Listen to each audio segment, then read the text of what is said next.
This sign is from the 35th anniversary of Disneyland, which you could probably figure out.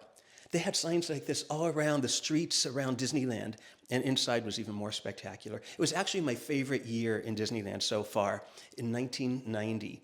I was so lucky to be there for some of the big events.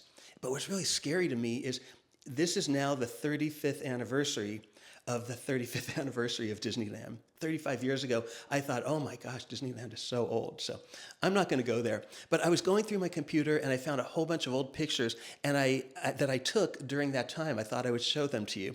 So come on over here and let me show you some of the great things from the 1990 35th anniversary of Disneyland celebration. This one is January 11th, 1990.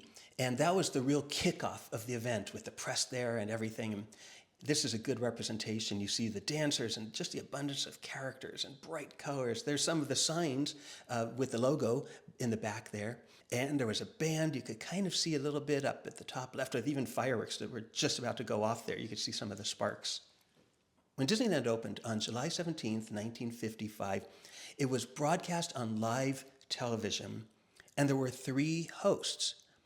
It was TV personalities Art Linkletter, Bob Cummings, and another movie actor named Ronald Reagan, who went on to become President of the United States. And there's Ronald Reagan in this photo.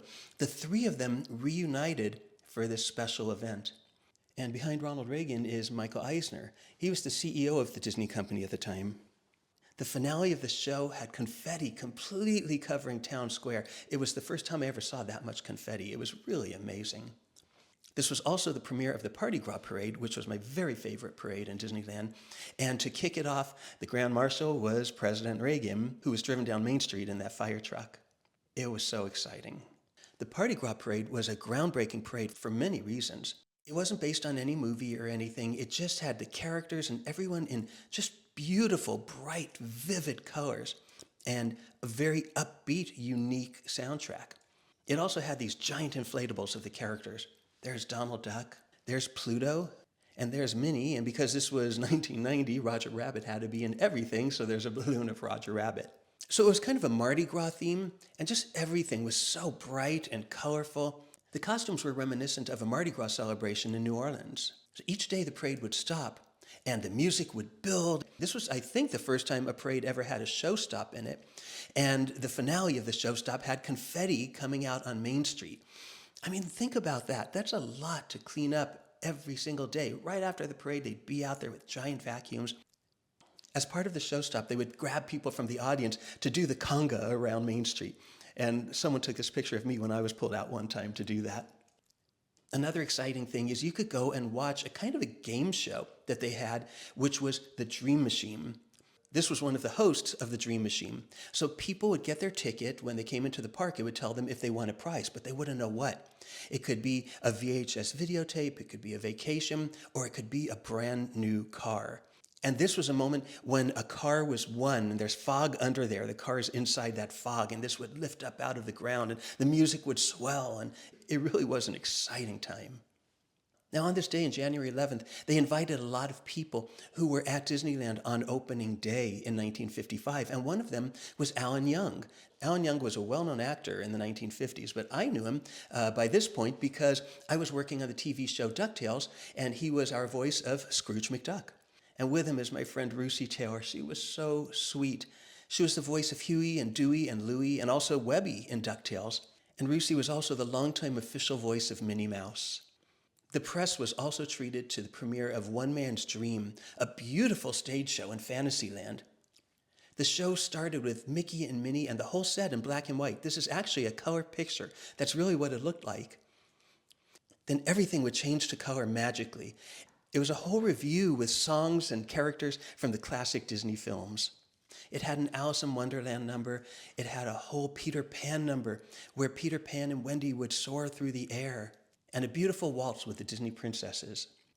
On the stage after the show was a press conference to announce the big Disney Decade. The Disney Decade was a really ambitious endeavor. Just for Disneyland alone, they were going to do the Carousel Theater Show, Plectu's Galactic Review, and an entire land, Hollywoodland. That was going to be in Disneyland. There was not even a California Adventure yet. And let's see, there was going to be the Dick Tracy ride. There were all kinds of things planned for all the parks.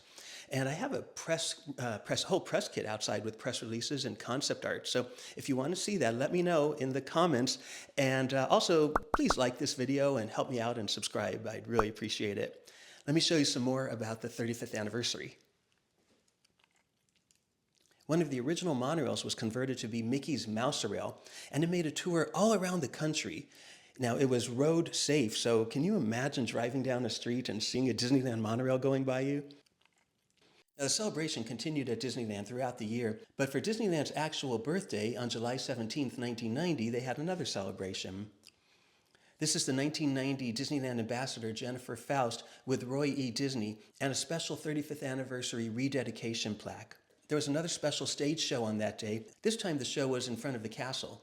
This wasn't as elaborate as the show for the celebration kickoff, but it really was a fun show. And Art Linkletter came back and shared stories of Disneyland and Walt Disney. There's Disney President Frank Wells with some of the characters. And I could not believe that that umbrella was there throughout the entire show. That was just someone in the front row who I guess wanted to keep the sun off of them. But you could also see at the right that there was a live band. So it may not have been a spectacular show, but it still was a pretty good show. Then the cake appeared, there was a big finale, and of course, more confetti. Anyway, I have so many pictures from so many different things over the years, from Disney parks and Disney locations all around the world, and I think my photography's improved over the years. So I really hope that you enjoyed this. Let me know, and let me know what you want to see on here, because I would really like to know.